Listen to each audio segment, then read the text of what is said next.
Welcome or welcome back to Hair Diaries YouTube channel. In today's video, I'm going to be doing a quick tutorial on how to tuck the natural hair.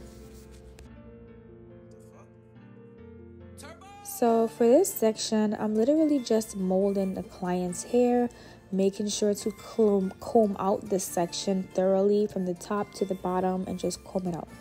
Then I'm going to go in and separate it into 3 even sections to help with the tightness of my knotless braid.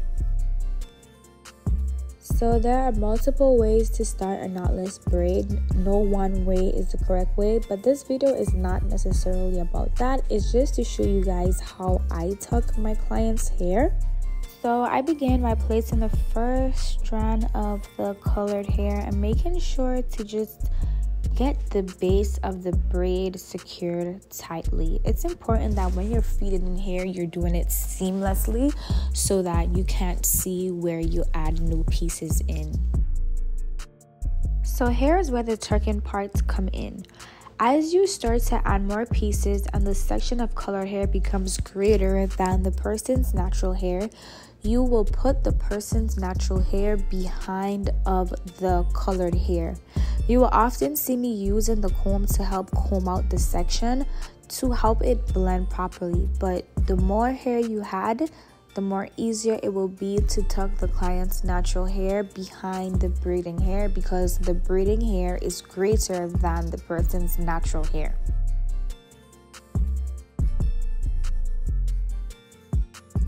As I braid each section, I'm making sure that the natural hair is placed behind the braiding hair. And I just take my time and just keep doing it. But for the sake of the video, I moved a little bit slower. But usually when I'm just doing this, I could just do it fast. But it just takes practice and getting used to doing it. I don't charge extra for tucking. I automatically tuck my client's hair regardless if they are doing colored hair or a color that is their natural colored hair. So for the last 2 braids, I'm repeating the same steps, molding the section and combing it out thoroughly so that the product can get in the hair. She has pretty thick hair as well. I had to fix this part. It was not straight enough for me, so it's straight now, so I just had to go in and fix it.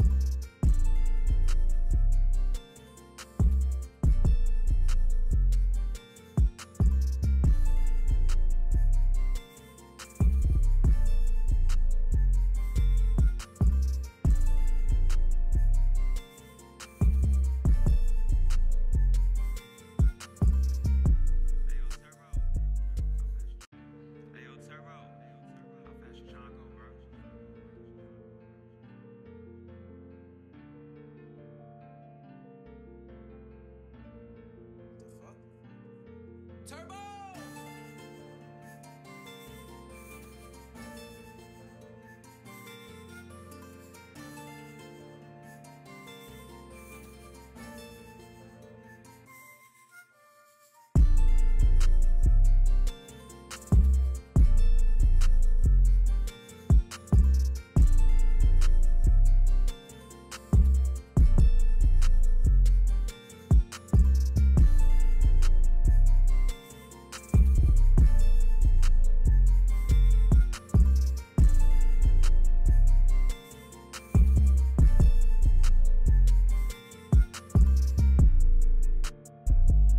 So as you guys will see, I took out a piece to fix it and add it because it just wasn't good enough for me.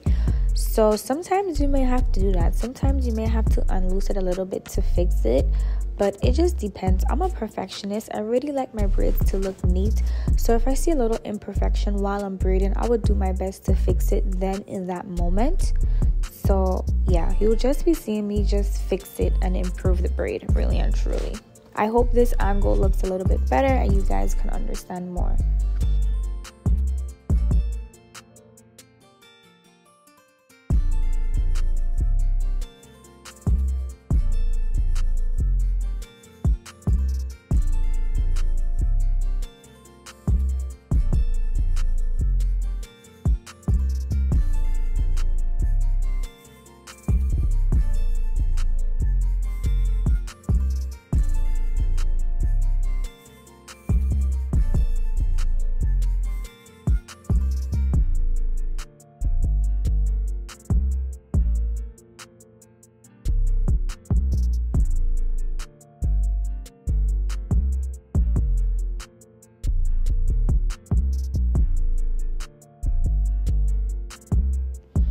Alright, so this is the last braid. Do you guys see how beautifully tucked it is?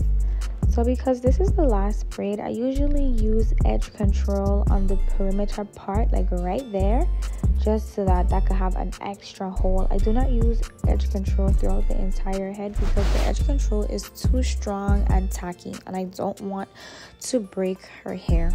But enjoy me tucking this last braid. I really and truly hope this video helped you. So yeah.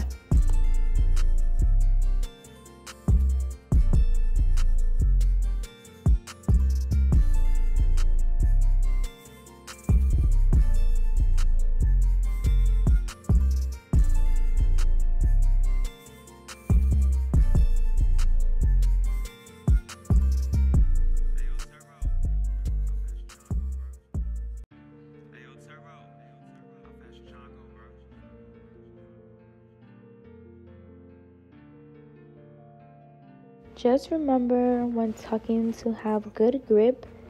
Take your time and place the natural hair behind the braiding hair as soon as you can, and just gradually add more pieces so that the braiding hair is greater than the client's natural hair. That is what will help you tuck the hair the easiest. If the client's natural hair is greater than the braiding hair, it's going to be much more difficult. So try to put more braiding hair in comparison to the person's natural hair. I hope you guys enjoyed this video.